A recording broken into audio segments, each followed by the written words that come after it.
انا اعطیناک الکوثر. میں جلدی سے اب اس کو سورت کو بھی مکمل کر دوں تاکہ یہ ہماری سورت کمپلیٹ ہو جائے.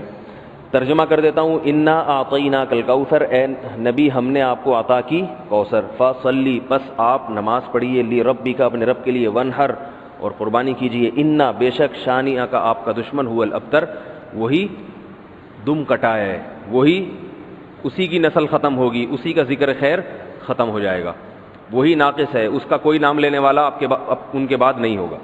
سمجھ رہے ہیں بات کو؟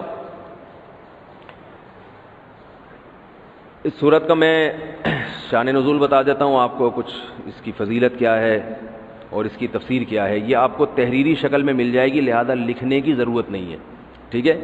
جیسے سورہ فلق اور سورہ ناس کا خلاصہ مل گیا نا آپ لوگوں کو. کس کس کو ملا ہے؟ سب کو مل گیا؟ آپ کو نہیں ملا؟ نیٹ سے دیکھ لیں، مل جائے گا انشاءاللہ. کب سے بھیجا ہوا ہے؟ اس کے بعد اذا جاء نصر اللہ قل یا ایھا الکافرون، ان صورتوں کے بھی آپ کو خلاصے سورہ اخلاص کا مل جائے گا انشاءاللہ. تو یہ جو بھی بتا رہا ہوں یہ بھی تحریری شکل میں آپ کو دے دیا جائے گا. اس صورت کا شان نزول یہ ہے کہ رسول اللہ صلی اللہ علیہ وسلم کو اللہ تعالیٰ نے حضرت خدیجہ سے 2 بیٹے دیے تھے. ایک کا نام تھا قاسم اور ایک کا نام تھا ابراہیم. آپ صلی اللہ علیہ وسلم کی جتنی بھی اولاد ہوئی ہے صرف حضرت خدیجہ سے ہوئی ہے. حضرت خدیجہ کے علاوہ آپ کی اولاد کسی اور زوجہ سے نہیں ہوئی. حضرت خدیجہ سے 4 بیٹیاں تھیں اور 2 بیٹے. ایک بیٹے کا نام قاسم، دوسرے کا نام ابراہیم. قاسم کی جب ولادت ہوئی ان کا بھی انتقال ہو گیا، اور ابراہیم کی ولادت ہوئی تو ان کا بھی انتقال ہو گیا. عرب میں نرینہ اولاد کی بڑی اہمیت تھی، کیونکہ انسان کا نسب اس کی نرینہ اولاد سے چلتا ہے، بیٹیوں سے نہیں چلتا. بیٹیاں تو غیروں کی ہوتی ہیں، رخصتی ہو کے دوسروں کے ہاں چلی جاتی ہیں، ان کے نسل میں اضافہ کرتی ہیں، ان کی نسل بڑھاتی ہیں. اپنے شوہر اور اپنے شوہر کے ددیال کی نسل میں اضافہ کریں گی. وہ اپنے باپ کی نسل میں اضافہ کون کرتا ہے؟ بیٹا. کیونکہ نسب کس سے چلتا ہے؟ باپ سے چلتا ہے، سوائے بلاول بھٹو کے. بلاول بھٹو کے بارے میں کہتا ہوں کہ بلاول بھٹو اسلامی تاریخ، غیر مسلموں کے ہاں تو ماں سے چلتا ہے جو نیچر کے خلاف ہے، لیکن اہل اسلام میں، اسلامی تاریخ میں سوائے بلاول بھٹو کے آج تک کوئی ایسا شخص پیدا نہیں ہوا جس کے نسب اور خاندان ماں سے چلتا ہو. بلاول بھٹو زرداری کے بیٹے ہیں، مگر خاندان ان کا کیا کہلاتا ہے؟ قوم جو آخر میں لگتی ہے وہ بھٹو کہلاتی ہے، حالانکہ وہ بھٹو ان کی والدہ تھیں، ان کے والد محترم بھٹو نہیں. تو سیاست میں انہوں نے نسب ہی کو بگاڑ دیا اپنا. سمجھ رہے بات کو؟ تو یہ سیاسی لوگ اتنے خطرناک ہوتے ہیں کہ یہ اپنے باپ کے نسب کو بدل دیتے ہیں سیاست کے چکر میں، کیونکہ زرداری لگے گا تو ووٹ نہیں ملیں گے، ووٹ بھٹو کے نام کو کیش کرانا ہے. خیر، تو رسول اللہ صلی اللہ علیہ وسلم کے 2 بیٹے ہوئے، دونوں کا انتقال ہو گیا. عرب میں بے اولادی کو بھی معیوب سمجھتے تھے، کیونکہ آپ کی نسل چلے گی بیٹوں سے، اور بیٹے ہیں جو باپ کی بہت زیادہ عزت کا ذریعہ بنتے ہیں. بیٹیوں کے اپنے فضائل ہیں، لیکن ظاہر ہے نسل بیٹیوں سے نہیں چلتی. تو جب نبی صلی اللہ علیہ وسلم کے دونوں بیٹے مر گئے، دنیا سے چلے گئے، تو عاص ابن وائل بہت بڑا دشمن تھا اہل اسلام کا، وہ اور قریش، دیگر قریش، وہ یہ کہنے لگے کہ محمد صلی اللہ علیہ وسلم معاذ اللہ ابتر ہیں. کیا مطلب؟ ان کی نسل ختم، اور ان کا نام لینے والا ان کے بعد دنیا میں کوئی نہیں ہوگا، کیونکہ بیٹے ہی نہیں ہیں. تو یاد کون رکھے گا؟ اولاد ہی نہیں ہے، باپ دادا کے نام کون لے گا؟ اولاد تو ہے ہی نہیں، بیٹیاں ہیں. سمجھ رہے بات کو؟ آپ صلی اللہ علیہ وسلم کو اس طعنے سے تکلیف ہوتی تھی، تو اس پر یہ صورت نازل ہوئی کہ اے نبی، آپ کا ذکر ختم نہیں ہوگا، آپ کی روحانی اولاد بہت ہوگی. باقی اللہ نے آپ کو بیٹا کیوں نہیں دیا، یہ دیا تو اٹھا کیوں لیا، اس کی حکمت ایک اور مقام پہ بیان کی گئی ہے، وہ میں بتاتا ہوں آپ کو بعد میں. لیکن بتایا گیا کہ اے نبی، آپ کا ذکر ختم نہیں ہوگا، بلکہ یہ جو کہہ رہے ہیں نا کہ آپ کو خیر نہیں ملی، ابتر اسے کہتے ہیں جس کے نسل میں یا جس کو، کیونکہ جس کی اولاد نہیں ہے نا اس کو یہ سمجھا جاتا ہے، اور حقیقت بھی ایسا ہی ہے کہ بہت بڑی خیر سے محروم ہو گیا. وہ بڑھاپے میں خدمت کے لیے نہیں ہے، کاروبار سنبھالنے کے لیے کوئی نہیں ہے، دین کے مشن کو آگے لینے کے لیے، چلانے کے لیے نہیں ہوگا، اور تذکرہ نسل میں نہیں ہو سکے گا. تو یہ ساری بھلائیوں سے انسان محروم ہو جاتا ہے. تو نبی کو تسلی دی گئی انا اعطینا الکوثر، اے نبی ہم نے آپ کو خیر کوثر کہتے ہیں خیر کثیر کو، بہت زیادہ بھلائیاں ہم نے آپ کو عطا کر دی ہیں۔ کوثر سے نہر کوثر تو ہے، لیکن کوثر کا جو لغوی مطلب ہے، ڈکشنری میں جو مطلب ہے وہ کیا ہے؟ اصل میں حوض کوثر کو نہیں کہتے، بلکہ کسے کہتے ہیں؟ خیر کثیر۔ اے نبی ہم نے آپ کو خیر کثیر عطا کی ہے، جس میں کیا ہے؟ نبوت، عزت، آپ کا قیامت تک تذکرہ ہوتا رہے گا، یہ ساری چیزیں ہم نے آپ کو عطا کر دی ہیں، لہذا ان کے تانوں سے پریشان ہونے کی ضرورت نہیں ہے۔ ان کے نرینہ اولاد ہوگی تو بھی ان کا تذکرہ نہیں ہوگا، اور آپ کے نرینہ اولاد نہ ہو کے بھی آپ کی روحانی اولاد قیامت تک باقی رہے گی، اور آپ کا تذکرہ بہت زیادہ ہوتا رہے گا۔ یہ خیر کثیر ہم نے آپ کو عطا کی ہے۔ پھر اسی خیر کثیر میں سے ایک خیر حوض کوثر بھی ہے، جس کا نام کوثر اس لیے رکھا گیا کہ وہ ایک پانی کی نہر ہے جو نبی صلی اللہ علیہ وسلم کو قیامت کے دن دی جائے گی، اور آپ صلی اللہ علیہ وسلم خود بھی اس سے پئیں گے اور اپنے امتیوں کو بھی اس سے پلائیں گے۔ اس پانی میں بھی اللہ نے خیر کثیر رکھی ہے۔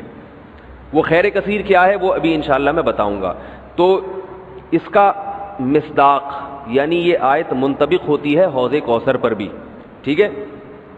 تو یہ تو اس کا شان نزول ہے کہ اللہ نے بتا دیا کہ یہ جو آپ پر طنز اور طعنے کر رہے ہیں یہ لوگ ہیں جن کی نسل ہے ختم ہونے والی، ان کا نام لینے والا کوئی بھی نہیں ہوگا۔ بڑے بڑے سرداروں کے نام تو لیا جاتا ہے ان کا آج، لیکن اچھے جذبے سے نہیں لیا جاتا، ان کا نام برائی کے طور پہ لیا جاتا ہے۔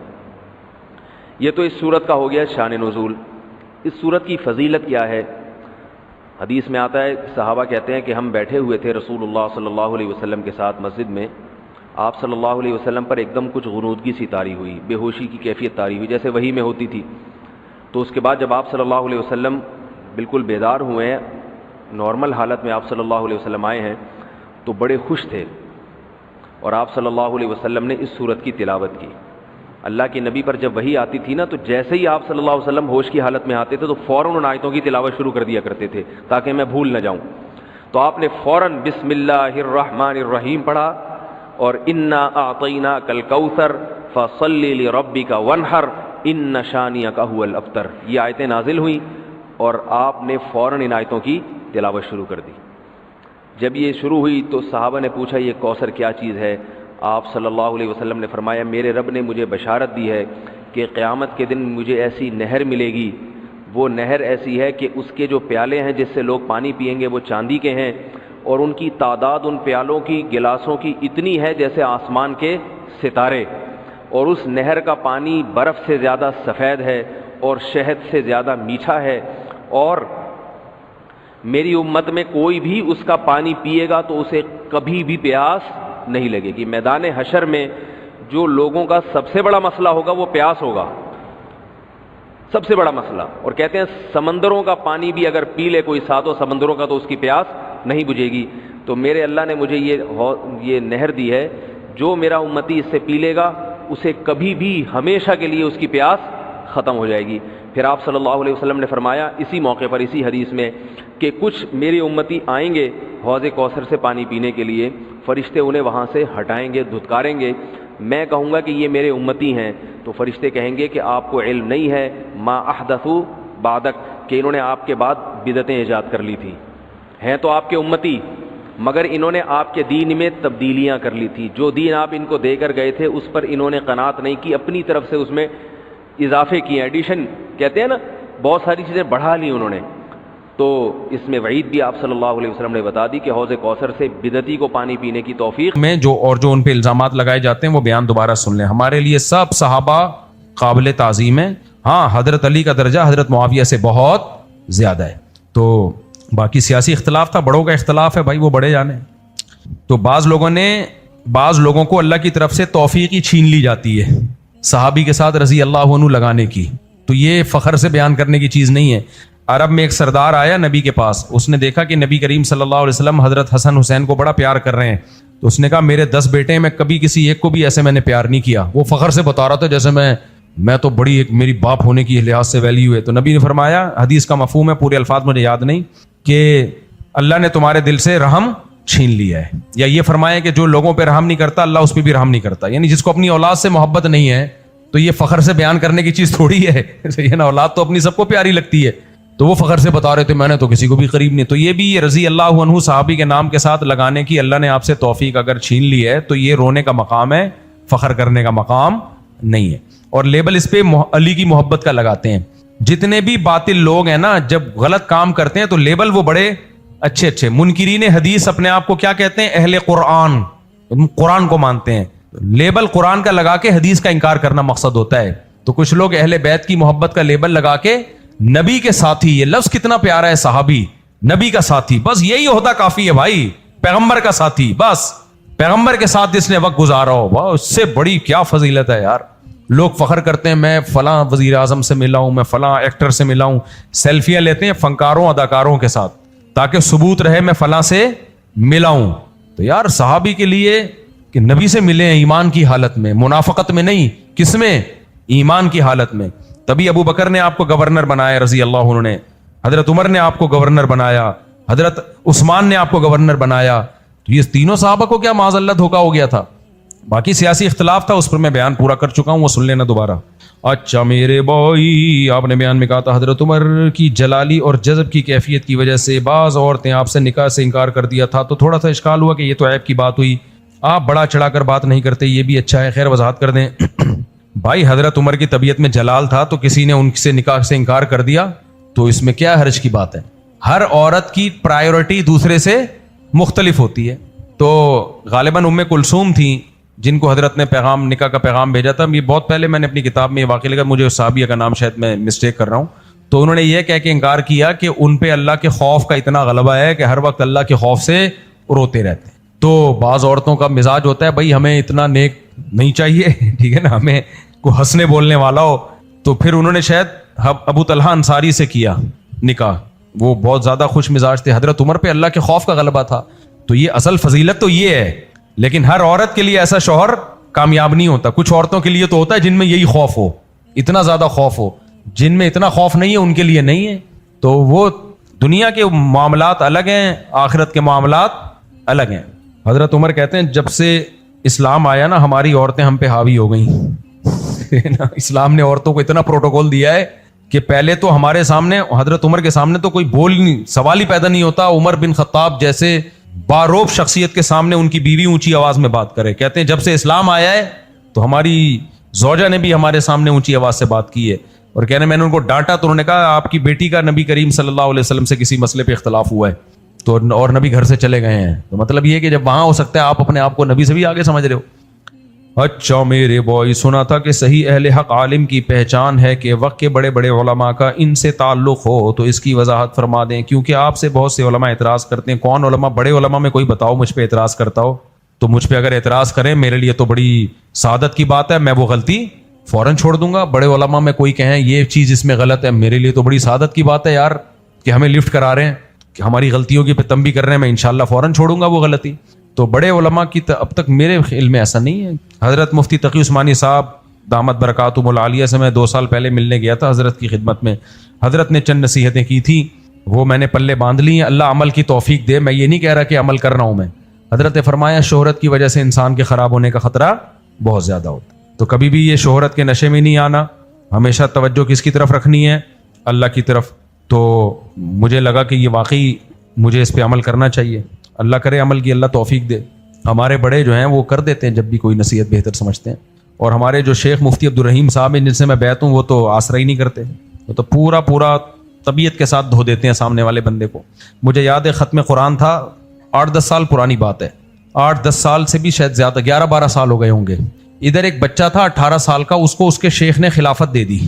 18 سال کے بچے کو خلافت مل گئی, کس کی طرف سے؟ اپنے پیر و مرشد کی طرف سے. اس بچے کو میں نے بلایا, میں نے کہا بیٹا ابھی آپ کے کھیلنے کودنے کی عمر ہے, خلافتوں کی عمر نہیں ہے.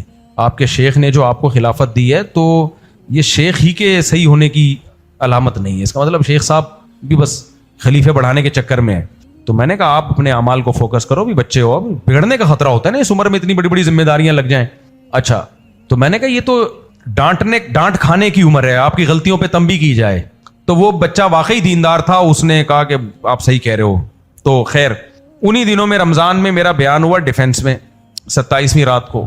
اچھا آپ کو پتہ ہے میرے طبیعت میں مزاح زیادہ ہے, ختم قرآن پہ بیان ہوا تو میں نے تھوڑا مزاح کا عنصر اس میں زیادہ ہو گیا, جو کہ نہیں ہونا چاہیے تھا. ظاہر ہے ختم قرآن کا موقع ہے, مرد عورتیں سب آئے ہوئے ہیں, تھوڑا سا میں نے لطیفے وطیفے تھوڑے اللہ معاف فرمائے زیادہ سنا دیے. اچھا لوگ بڑی تعریف, لوگ مل رہے, ماشاء اللہ بہت اچھا بیان کیا, بہت اچھا بیان کیا, ہم بھی چوڑے ہو کے آ رہے ماشاء اللہ بہت اچھا بیان. میں جب جامع رشید پہنچا, ہمارے شیخ نے بٹھا کے اتنی طبیعت سے میری کلاس لی, جو میرے جتنے میں چوڑے ہو رہا تھا نا سارا ختم. نے فرمایا آپ نے کیا کیا جائے, 27ویں رات ہے, لوگوں کے دل نرم ہے, کوئی رونے دھونے کی بات ہوتی ہے اس میں, کوئی لوگوں کو دل کو نرم کیا جاتا ہے, یہ کوئی لطیفے سنانے کے. میرا اتنا سا منہ الحمدللہ, کتنا سا منہ ہو گیا, کیونکہ ہر طرف سے تعریفیں ہو رہی ہیں اور یہاں سے ڈانٹ.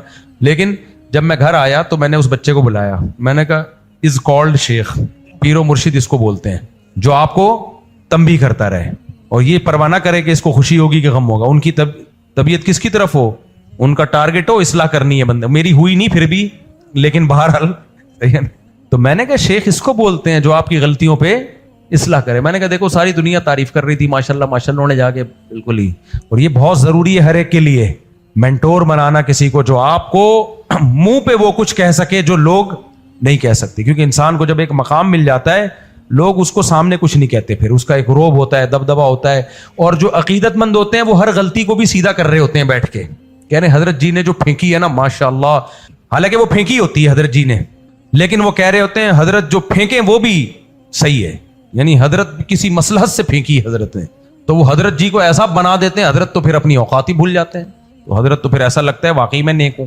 ہمارے ایک جاننے والے تھے, وہ بڑے فسادی مولوی بن چکے تھے, اتنی مصیبت بن گئے, وہ بوڑھوں کو ڈانٹ رہے ہیں, کوئی تمیز نہیں ان میں. تو بڑی کوشش کی لوگوں نے ان کو ٹھیک کر دیا جائے, تھے بھی نوجوان. تو ہمارا ایک دوست ہے بڑا زبردست تبصرہ کرتا ہے, اس نے کہا کہ مفتی صاحب ان کے اندر صرف ایک, باقی واقعی بہت نیک ہیں, لیکن ایک مسئلہ ان کے ساتھ ہو گیا ہے کہ ان کو اپنے بارے میں وہم ہو گیا کہ میں بہت زیادہ نیک ہوں. تو اب اخلاق خراب ہو گئے ان کے, ہر ایک کو ڈانٹتے رہتے ہیں, ہر ایک کو, بڑے چھوٹے کا ادب احترام ختم ہو گیا. تو وجہ اس کی ہے کہ لوگوں نے ان کی منہ پہ تعریفیں کر کر کے, بیعت کر کر کے, ان کو بڑھا بڑھا کے ایسا بنا دیا ہے کہ ان کو اپنے بارے میں لگنے لگا ہے کہ واقعی میں سچی مچی میں کیا ہوں, میں نیک ہوں. تو یہ وہم جس کو ہو گیا نا اس کا بیڑا غرق. میں نے کہا یار بالکل صحیح تجزیہ کیا. اچھا بھائی, تو اس لیے اپنے کوئی نہ کوئی بڑا ہونا چاہیے جو آپ کو ڈانٹتا رہے, تنبیہ کرتا رہے. پہلے زمانے میں لوگ کسی پیر سے بیعت ہوتے تھے ڈانٹ کھانے کے لیے, ہمارے اندر جو خرابی نظر آئے ڈانٹے ہمیں. اور آج کل جب پیر سے بیعت ہوتے ہیں تو وہ اول تو پیر ہی 2 نمبر ہوتا ہے بہت جگہوں پہ, اور بیعت ہوتے ہیں تاکہ ہمیں خلافت ملے, ہم بھی یہ گدی چلائیں پھر آگے. وہ حب جا, حب مال, حب باہ کا علاج ہو, وہ سب گیا ایک طرف. پھر بیعت ہونے کے بعد خواب آنا شروع ہو جاتے ہیں, حضرت جی پیر صاحب میں نے خواب میں دیکھا فلاں بزرگ نے کہا یہ پیر بہت اچھے ہیں, پیر صاحب اور چوڑے ہوتے ہیں. پیر کہتے ہیں یہ والا مرید مکھن لگانے کا کیا ہے, ماسٹر تھوڑا ادھر آ کے بیٹھا کر, تو بیان میں قریب آ کے بیٹھا کر. یہ اس لیے نہیں بیٹھتے, انہوں نے کوئی خواب واب نہیں سنایا. ہاں, تو پیر صاحب بھی چوڑے ہوتے ہوتے ہوتے ایک دن بیچارہ بیڑا ہی غرق ہو جاتا ہے. خدا کی قسم اپنی تعریفیں سن سن کے تو آدمی اپنے بارے میں وہم ہو جائے نا کہ میں نیک ہوں, اس سے بڑی ڈپریشن. کیونکہ جب اپنے بارے میں خوش فہمیوں میں آ جائے نا, پھر وہ ذرا سی کوئی بات کرے ڈپریشن میں جاتا ہے. پھر وہ پھر سمجھتے ہیں میری توہین ہو رہی ہے, اس میں بہت زیادہ انسلٹ ہو رہی ہے میری. اس لیے, اور 2-3 شادیوں سے زیادہ بہترین علاج حب جاہ کا ہے ہی نہیں آئی. بہت گہری بات کی ہے. کسی میں حب جاہ ہے نا, ہر وقت شوق ہے لوگ میری عزت کریں, دوسری شادی کر لے. اتنی بے عزتی ہوگی نا اس کی, تیسری کے بعد دونوں مل کے بے عزتی کریں گے, چوتھی کے بعد تینوں مل کے بے عزتی کریں گے. بھول جائے گا عزت کس چیز کا نام ہے, بھول جائے گا. ادھر جائے گا, ادھر کے الگ مسئلے, ادھر کے الگ مسئلے, ادھر کے الگ مسئلے, ادھر کے الگ مسئلے, مسئلے مسئلے مسئلے. وہاں کیوں بیٹھ گئے, وہاں کیوں چلے گئے تھے, وہاں کیوں ہو گیا, اس کو لے کے کیوں چلے گئے. 10 سال اس کی ایسی اصلاح ہوگی جو کسی خانقاہ میں ممکن ہے ہی نہیں. سالوں کی طرف سے بے عزتی, گالیاں والیاں. ماشاءاللہ جس بندے نے کبھی زندگی میں گالی نہ سنی ہو, اس کو وہ گالیاں پڑیں گی. عزت کا شوق. تبھی میں کہتا ہوں حب جاہ کے مریض کو شادی کرا دو, اس کی دوسری اور تیسری, انشاءاللہ حب جاہ ختم ہوگی اس سے انشاءاللہ. صلو علی الحبیب. 10-15 سال کے بعد جا کے حالات بہتر ہو جائیں گے, لیکن اس وقت تک اصلاح انشاءاللہ ہو چکی ہوگی. اور یہ جو ناک پہ مکھی بٹھانے والے نازک مزاج لوگ ہیں نا, جو ہر وقت انسلٹ, ان کو دوسری شادی کا میں کبھی مشورہ نہیں دیتا. تمہارے اندر زنانہ پن ہے, تم یہ کام مت کرو. ہوتے ہیں کچھ لوگ, میں سسرال گیا مجھے پوچھا نہیں, مجھے چائے کا نہیں پوچھا, میں گھنٹے سے یہاں بیٹھا ہوا ہوں. یہ ہوتے ہیں کچھ نا ایسے سڑیل داماد ہوتے ہیں نا. ابے آپ نے بہت سے سڑیل اپنے آپ کے گھروں میں بھی ہوں گے, دیکھا ہوگا. بڑے بھیا آئے ہوئے ہیں, ان کو چائے کا نہیں پوچھا, بڑے بھیا پریشان بیٹھے ہوئے ہیں, مجھے کافی کا نہیں پوچھا, میں گھنٹے سے یہاں, اس گھر میں میری عزت. اس طرح کے لوگ وہ ایک نہیں رکھ سکتے بھائی. بیوی رکھنے کے لیے آدمی کو بہت حوصلہ چاہیے. گرل فرینڈ تو وہ ہے بھنگن چمارن ہوتی ہے, استعمال کیا چھوڑ دیا. بیوی تو بھائی بیوی ہوتی ہے, اس کو رکھنا آسان کام تھوڑی ہے. آپ احسانات کرتے رہو گے 2 ٹکے کا نہیں چھوڑے گی 2 منٹ میں آپ کو.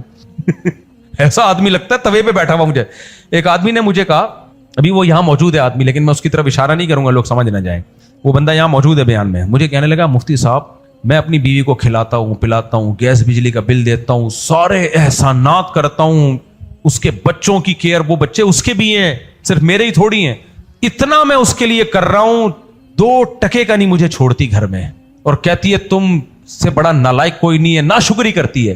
کہہ رہا ہے اس سے میں نے سوچا کہ جب ہم اللہ کی ناشکری کرتے ہیں تو اللہ کو کتنا غصہ آتا ہوگا. یعنی بیوی کا تو کچھ نہیں بگاڑ سکا, لیکن ایک سبق ملا اس کو. یعنی وہ بیوی کی شکایت نہیں کر رہا ہے کہ گھر میں میری عزت نہیں ہے اور اتنا کچھ کرنے کے بعد بھی میری کوئی اوقات نہیں ہے, کوئی سنتا نہیں ہے, لیکن وہ یہ کہہ رہا ہے یار اللہ کے احسانات تو ہم پر اور بھی زیادہ ہیں. جتنے ہم بیوی پہ احسان کرتے ہیں اس سے زیادہ احسانات اللہ کے ہم پر ہیں, بلکہ بیوی پہ احسان کے قابل بھی ہمیں اللہ نے بنایا ہے. تو کہہ رہے جب ہم نماز نہیں پڑھیں اور اللہ کی ناشکری, اللہ کو کتنا غصہ آتا ہوگا. کہہ رہے ہمیں جب اتنا غصہ آتا ہے. میں نے کہا چلو شادی کا تو بھائی یہ فائدہ تو ہو گیا نا, لیکن پھر بھی آپ یہ بات گھر میں تقریر بھی کرو فرق نہیں پڑتا.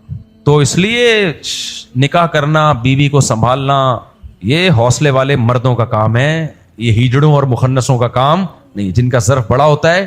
دیکھو ہمارے پیغمبر سے زیادہ عزت دنیا میں کس کی ہوگی؟ آپ سے زیادہ کس کو فالو کیا گیا ہے؟ صحابہ گردنیں کٹانے کے لیے تیار تھے, لیکن گھر میں نبی کریم صلی اللہ علیہ وسلم کیسے رہتے تھے؟ شوہر کی طرح رہتے تھے. کوئی ایسا نہیں ہے کہ آپ حاکم بن کے گھر میں رہے ہوں, گھر والوں کے کام کاج میں ہاتھ بٹا رہے ہیں. اور سیدہ عائشہ ناراض بھی ہو رہی ہیں بعض دفعہ آپ صلی اللہ علیہ وسلم سے. آپ کی ازواج نے بعض چیزوں کا آپ سے اتنا زیادہ مطالبہ کیا آپ ناراض ہو کے گھر چھوڑ کے چلے گئے. لیکن یہ نہیں ہے کہ جا کے یہ کہا ہو کہ یہ کیا ہے, میں سید الانبیاء اور میری زوجہ نے مجھ سے اختلاف کیسے کر لیا اس بات پہ. اور آپ کو میں اکثر واقعہ سناتا ہوں, حضرت زینب نے حلوہ بنا کے بھیجا حضرت عائشہ کی باری میں, تو حضرت عائشہ نے آپ کے ہاتھ سے پلیٹ لے کر زمین پہ مار کے توڑ دی غضبناک ہو کر کہ میری باری میں انہوں نے مداخلت کیوں کی ہے. اب میں بتاؤں اگر ہمارے ساتھ یہ ہو, آپ میں سے کسی کی زوجہ دوستوں کے سامنے برتن لے کے توڑ دے, آپ کیا بولو گے؟ میں نے رکھ کے چھماٹ لگایا, تیرے بھائی کو غصہ ہے, میں نے کہا اب برداشت. یہ اسٹائل ہوگا کہ نہیں ہوگا؟ اپنے دوستوں کو واقعہ سنا رہے ہو کہ میری 2 بیویاں ہیں اور ایک بیوی نے حلوہ بنا کے بھیجا دوسرے کی باری میں, اور تیری بھابھی نے باہر آ کے دوستوں کے سامنے, اس وقت پردے کی آیتیں نازل نہیں ہوئی تھی, دوستوں کے سامنے وہ پلیٹ زمین پہ مار کے توڑ کے جو ہے نا برتن توڑ دیا غصے بے. تو دوست بولیں گے تو نے کیا کیا؟ تجھے پتا ہے میری جو کھوپڑی گھومتی ہے تو تیرے کو پتا ہے, رکھ کے چماٹ دیا تیری باپ. ڈرتا ورتا نہیں ہوں, بعد میں یہ نہیں کہ پھر سالوں نے کتنے چماٹ مارے تجھے, وہ اسکپ کر جائے گا. وہ کیا کر جائے گا؟ اسکپ. رکھ کے چماٹ مارا, ڈرتا ورتا نہیں ہوں کسی سے. ابے بھی عورت ہے, عورت بن. یہ ہوتا نا اسٹائل. میں نہیں کہہ رہا خواتین ایسا کریں اپنے میاں کے ساتھ, دوستوں کے سامنے ان کی بے عزتی کریں, بہت بری بات ہے. لیکن سیدہ عائشہ کا تو معاملہ غیرت کا تھا نا, شوہر سے محبت کی وجہ سے ہوا.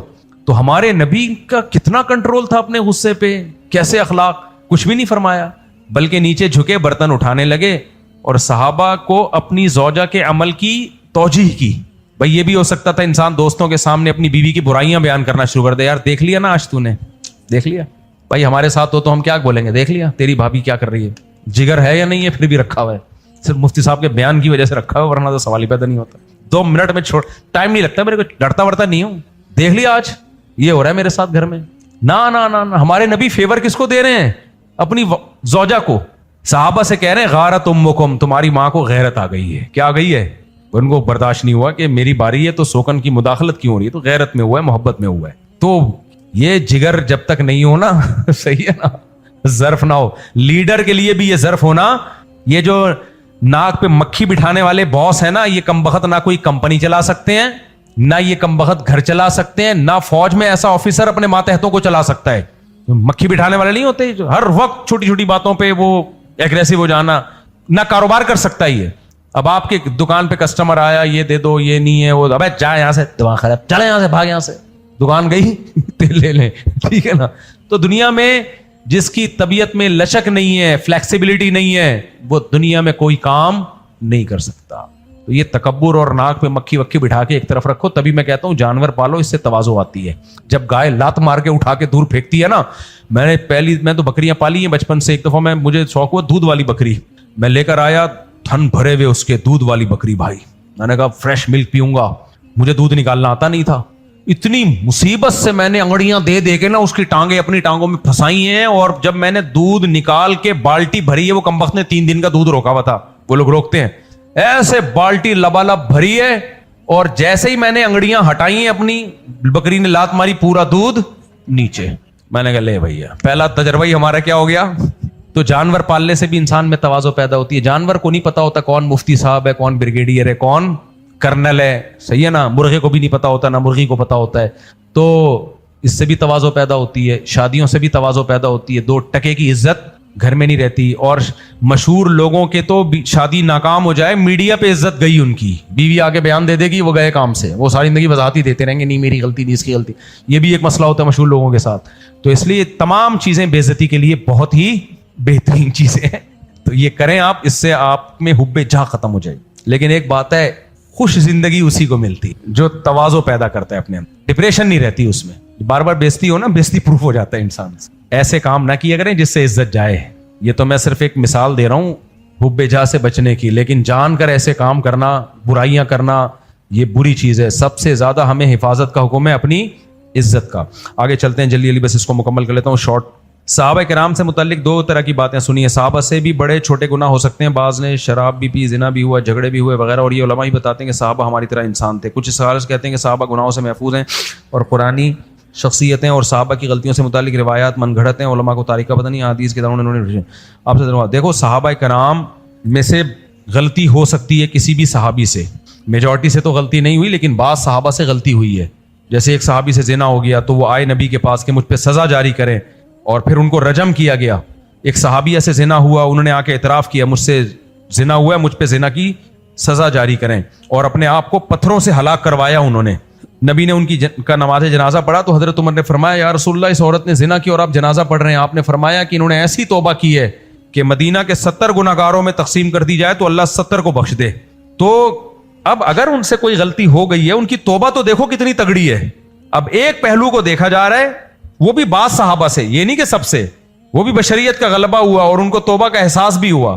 تو اس کے بارے میں پھر یہ کہنا صحابہ گناہگار بھی ہو سکتے ہیں, یہ تعبیر غلط ہے. بھائی صحابہ انسان تھے, کسی سے غلطی ہو سکتی ہے, لیکن کسی صحابی سے جھوٹ کا صدور نہیں ہوا. تبھی جتنی بھی صحابی سے حدیثیں منقول ہے سب صحیح حدیثیں ہیں.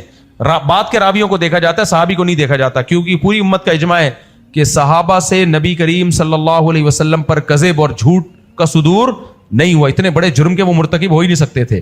تو غلطی ہوئی ہے ان سے اور انہیں توبہ کی ہے. اور بعد میں جو سیاسی اختلافات ہوئے ہیں وہ تو سیاسی اختلاف تھے, تو اس میں کسی کو گناہگار کہنا تو ٹھیک نہیں ہے. میرا نام ملک یاسر ہے. میرا سوال یہ ہے کہ شیعہ حضرت عمر کو برا بھلا کیوں کہتے ہیں؟ شیعوں سے پوچھو. جتنا فائدہ سیدنا عمر بن خطاب نے اسلام کو پہنچایا ہے, اور حدیث میں بخاری کی حدیث ہے, نبی نے فرمایا میں نے خواب دیکھا کہ ڈول کھینچ رہے ہیں, ابو بکر بھی, اس میں کمزوری تھی, لیکن عمر نے آ کے اس ڈول کو مضبوطی سے کھینچا, اور آپ نے تعبیر کی اس کی کہ اسلام مضبوط کس کے زمانے میں ہوگا؟ عمر بن خطاب کے زمانے میں. آپ صلی اللہ علیہ وسلم نے فرمایا, حدیث میں آتا ہے, روایت میں ہے کہ شیطان جس راستے سے گزرتا, عمر جس راستے سے گزرے شیطان وہ راستہ چھوڑ دیتا ہے. اور کمال کی بات ہے اللہ نے اپنے حبیب کے پہلو میں جن 2 کو جگہ دی ہے وہ ابو بکر اور عمر ہے. جتنا صلاۃ و سلام پیغمبر کی قبر پہ پڑھا جاتا ہے سارا ابو بکر عمر کے لیے بھی پڑھا جاتا ہے. اتنا پروٹوکول اللہ دے رہا ہے, اس کے بعد بھی کسی کو عمر سمجھ میں نہ آئے تو اس کی عقل پہ ماتم کرنے کے علاوہ, تو ماتم کرنا چاہیے لیکن اس کی عقل پہ کرنا چاہیے. اتنا پروٹوکول اللہ نے سیدنا عمر بن خطاب کو دیا. نبی نے فرمایا لو کان بعدی نبی لکان عمر. 2 صحابہ کے بارے میں کہ میرے بعد کوئی نبی ہوتا تو ہوتے, ایک حضرت علی کے بارے میں اور ایک حضرت عمر کے بارے میں. حضرت علی کے بارے میں بھی ہے کہ تمہاری مجھ سے وہی حیثیت ہے جو ہارون علیہ السلام کی موسیٰ علیہ السلام سے تھی, لیکن میرے بعد کوئی نبی نہیں ہے. اور عمر کے بارے میں فرمایا میرے بعد کوئی نبی ہوتا تو کون ہوتے؟ عمر. اور حضرت عمر کے بارے میں فرمایا پچھلی امتوں میں الہام ہوا کرتا تھا اللہ کی طرف سے, اگر میری امت میں کسی پہ ہوگا تو کس پر؟ عمر پہ. تبھی فقہ حنفی میں حضرت عمر کے فیصلوں کو بہت ویلیو دی گئی ہے, کیونکہ ان فیصلوں کے ساتھ کس کی تائید تھی؟ پیغمبر صلی اللہ علیہ وسلم کی. یہاں پھر میں وہی بات کہتا ہوں اہل حدیثوں سے کہ 3 طلاق کو 3 قرار دینا نبی کا فیصلہ ہے تبھی حضرت عمر کا بھی فیصلہ ہے, تو کیوں نہیں مانتے اس کو؟ ابھی ایک اہل حدیث تھے, وہ اہل حدیث ان کو اپنا مانتے نہیں ہیں, مولانا اسحاق صاحب نہیں ہیں, ان کا بیان آیا ہے کہ جی وہ صحابہ 3 کو ایک اس لیے کہتے تھے, حضرت عمر سے ڈرتے تھے وہ, معاذ اللہ حرام بیوی کو حلال کر رہے ہیں, کس کے ڈر؟ حلال بیوی کو حرام کر رہے ہیں کس کے ڈر سے؟ حضرت عمر کے ڈر سے. کتنا بڑا الزام لگا رہے ہو صحابہ پہ. تو چاروں اماموں نے اسی کو لیا 3 طلاقیں 3 ہوتی ہیں, کیونکہ وہ کہتے ہیں حضرت عمر پیغمبر کے خلاف فیصلہ نہیں کر سکتے. شیعہ کہتے ہیں 3 طلاقیں, کچھ کہتے ہیں 1 ہوتی ہیں, کوئی کہتے ہیں 1 بھی نہیں ہوتی, وہ کہتے ہیں یہ عمری قانون ہے. تو یہیں سے پتہ چل جاتا ہے اہل سنت کا اور روافض کا فرق. اہل سنت ٹوٹ کے عمر بن خطاب سے محبت کرتے ہیں, ٹوٹ کے, سب سے پہلے ابو بکر, اس کے بعد عمر. اور سیرت اگر پڑھو نا تو حضرت عمر سے محبت اور زیادہ ہو جاتی ہے, یعنی حضرت ابو بکر سے بھی زیادہ ہو جاتی ہے. وجہ اس کی ہے کہ حضرت ابو بکر کی جو فضیلت کی وجہ ہے وہ اس مشکل وقت میں پیغمبر کا ساتھ دینا جب کوئی بھی آپ کا ساتھ نہیں دے رہا تھا. لیکن اسلام کو جو طاقت ملی ہے نا وہ کس کے دور میں ملی ہے؟ عمر بن خطاب کے دور میں ملی ہے. ایک غیر مسلم یہ بات مانتے ہیں, انگریزوں نے لکھی ہے یہ بات, اور کہتے ہیں اسلامی تاریخ میں عمر بن خطاب جیسا حکمران آیا ہی نہیں ہے, اس جیسی حکومت قائم ہوئی نہیں ہے. سارے فتنے ان کے بعد شروع ہوئے ہیں. حضرت عثمان کے دور میں خوارج پیدا ہوئے, حضرت علی کے دور میں لڑائیاں ہوئی ہیں, اس کے بعد سے حدیث میں آتے ہیں ایک دفعہ میری امت میں تلوار چلے گی تو قیامت تک چلتی رہے گی, وہ ختم نہیں ہوگی. اب یہ تلوار حضرت عیسیٰ ابن مریم آ کے ختم کریں گے, ورنہ امت لڑتی رہے گی, لڑی رہی ہے اس وقت سے, کیا خیال ہے؟ تو لیکن عمر بن خطاب کے دور تک وہ ایسا روب اور دبدبا تھا نا کہ تو جس کو عمر سمجھ میں نہ آئے تو اس کی عقل میں ماتم کے علاوہ کچھ نہیں کیا جا سکتا. تو اور حضرت عمر نے جتنے پروٹوکول اہل بیت کو دیا ہے, حضرت حسن حسین کو دیا, سیدنا علی کو دیا, اتنا تو کسی نے بھی نہیں دیا. مفتی صاحب کیسے ہیں آپ؟ مفتی صاحب میری عمر 3 شادیاں. اوئے 24 سال میں کم بخت تو مجھ سے بھی آگے نکل گیا, 3 شادیاں کیوں ہوئی ہیں؟ تجھے شرم نہیں آتی؟ 24 میں تو میری 1 نہیں ہوئی تھی. اب ہمارے مرید ہم سے ہی آگے نکل رہے ہیں یار. اور میرے ماشاءاللہ سے 8 بچے ہیں, 24 میں میرے تو نہیں تھے, مجھے تو افسوس ہو رہا ہے, جیلس ہو رہا ہوں میں تجھ سے. اور 2 اور ہونے والے ہیں, ماشاءاللہ اسپیڈ دیکھو, حیرت ہو رہی. 24 سال میں 8 بچے اور 2 ہونے والے یعنی 10 ہو جائیں گے. تو شادی ہوئی کب تھی؟ شادی کے بعد سے میرا خیال ہے ایک چیز, میں 8 من سے بے روزگار ہوں یار, مجھے نہیں سمجھ میں آ رہا. 8 بچے, اچھا 4 ایک سے ہیں, 4 ایک سے, تو 5 ایک سے ہو جائیں گے, 5 دوسری سے. تو شادی کو ہوئے کتنے سال ہیں؟ اگر 5 سال ہوئے ہیں شادی کو تو 5 سال میں 5 بچے تو ممکن ہی نہیں ہے. میرا خیال ہے 10 سال ہو گئے, یعنی 15 سال میں انہوں نے شادی کی ہوگی یا 16 سال میں. بہرحال کمال کی بات ہے. میں بہت شرمندہ ہوں یار, آج مجھے نیند کی گولی کھا کے سونا پڑے گا. اچھا میرے بھائی میں بے روزگار ہوں یار, ہر جملہ عجیب ہے اس کا. بے روزگاری میں 8 بچے ہو گئے اور 2 بیویاں بھی ہیں, قریب بھی آنے دے رہی ہیں, یعنی بے روزگاری میں. ہائے ہائے ہائے, میرا اچھا خاصا کاروبار تھا وہ ختم ہو گیا, اور میرے گھر میں نہیں, پھر میں نے 3 شادیاں کی ہوئی ہیں اور میری بیگم کو بھی نہیں پتا کہ میں بے روزگار ہوا ہوں. میرے پاس جو بھی ہے جمع کی میں وہ سب میں نے ختم کر دیا ہے, وہ سب میں نے 6 مہینے میں ختم کر دیا ہے. گھر کا کرایہ وغیرہ راشن ٹھیش پیش سب اب نظر نہیں لگے گی. بھائی صاحب جب آپ کی 2-3 شادیاں تھیں آپ کو کاروبار میں بچا کے رکھنا چاہیے تھا نا, کیا خیال ہے؟ جب آپ کاروبار کر رہے تھے, آپ کی 3 بیویاں بھی, آپ کے اتنے بچے بھی, تو پورا ڈیپینڈ آپ نے ایک کاروبار پہ کیا ہوا کیوں تھا؟ بار بار میں نے شریعت کا حکم بتایا ہے, شادیاں بھی کرو, بچے بھی پیدا کرو, لیکن مال کے اسباب بھی اختیار کرو. تو آپ کو چاہیے تھا کہ آپ اس میں سے, میں جیسے بتاتا ہوں, سال کا بچاؤ تاکہ ایک دم بے روزگار ہو تو کچھ ہو تو نا سروائیو کرنے کے لیے, پھر اتنے میں دوسرا کاروبار تلاش کرو. بہرحال جو ہونا تھا ہو گیا. دل سے دعا کرتا ہوں اللہ آپ کے مال میں برکت عطا فرمائے, اور امید ہے انشاءاللہ 3 شادیوں کی برکت سے اللہ آپ کو اچھا روزگار دے دے گا, بشرطے کہ روزگار کو آپ فوکس کرو. بچوں کو کے علاوہ روزگار کو بھی اب آپ کیا کرو, کیا خیال ہے, اس کو بھی فوکس کرو, محنت کرو, دل لگاؤ, انشاءاللہ اللہ روزی دے گا آپ کو. اللہ تعالیٰ نے وعدہ کیا ہے نکاح کی برکت سے مالی برکت آتی ہے. میں نے نہیں دیکھا کوئی بھی 2-3 شادیوں والا رو رہا ہو, ویسے رو رہا ہوگا بے عزتی کی وجہ سے, لیکن اللہ مالی اس کو وسعت دیتے ہیں.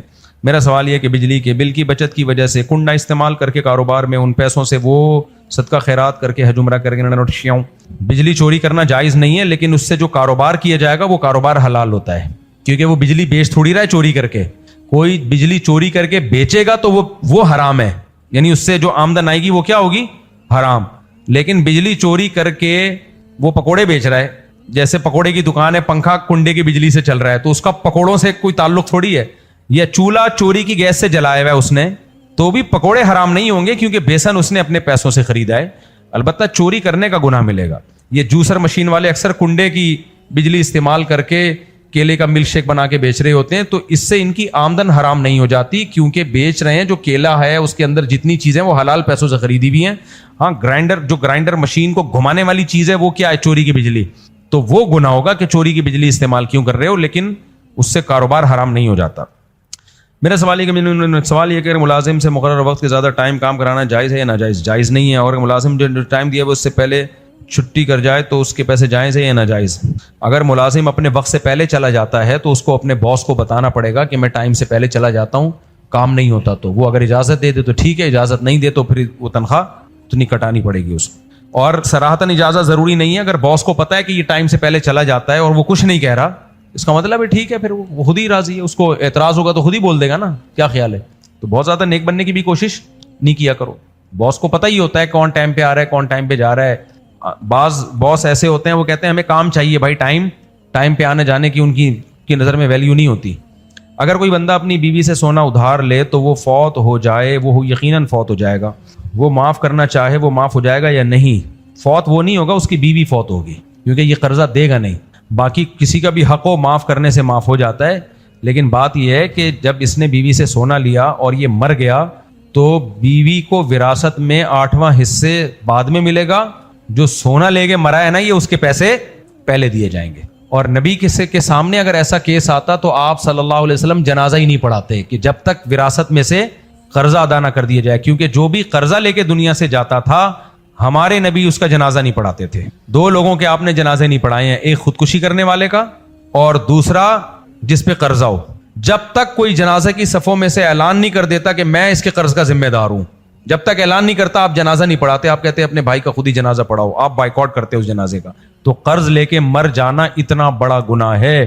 اللہ میرے والد صاحب کی قبر کو نور سے بھر دے. میرے والد نے جو چند اچھی باتیں ہمیں سکھائی ہیں نا, جس کا دنیا میں بڑا فائدہ ہو. ایک تو نماز سکھائی انہوں نے ہمیں, دوسرا ہمارے ابا ہمیں ایک چیز سکھا کے گئے تھے, مانگنا نہیں ہے زندگی میں کسی سے, بھوکے مر جاؤ ہاتھ, چاہے کاروبار ہو چاہے کچھ بھی ہو. 2 چیزیں سکھائی تھیں, ایک تو نماز اور دوسری یہ. دوسری چیزوں میں جو 2 سکھائی تھی اس میں سے آدھی, یعنی دوسری جو چیز سکھائی تھی اس میں پارٹ 1 پارٹ 2 تھا. پارٹ 1 یہ تھا کہ کبھی کسی سے پیسے مانگنا نہیں, پارٹ 2 یہ تھا کہ کاروبار کے نام پہ کبھی کسی کو پیسے دینا نہیں. پارٹ 1 پہ تو ہم نے عمل کیا, کبھی کسی سے الحمدللہ ہم نے پیسے مانگے نہیں. حالانکہ میری جب 2-3 شادیاں تھیں تو میرے مالی حالات آج کے مقابلے میں اچھے نہیں تھے, اور بہت دفعہ گھر میں ضرورت پڑ جاتی تھی, میں گھر والوں کو بھی نہیں بتاتا میرے پاس پیسے نہیں ہیں, کوئی مجھے مظلوم سمجھ کے چندہ نہ دینا شروع کر دے. ایسا بھی ہوتا تھا ان دنوں میں, کچھ نے کہا ہم آپ کو بائک گفٹ دیتے ہیں, یہ کہ میں نے کہا نہیں چاہیے بھائی, مجھے یہ لگا میری کیا عزت رہ جائے گی, میں بائک پہ جا رہا ہوں بولیں گے میری بائک ہے.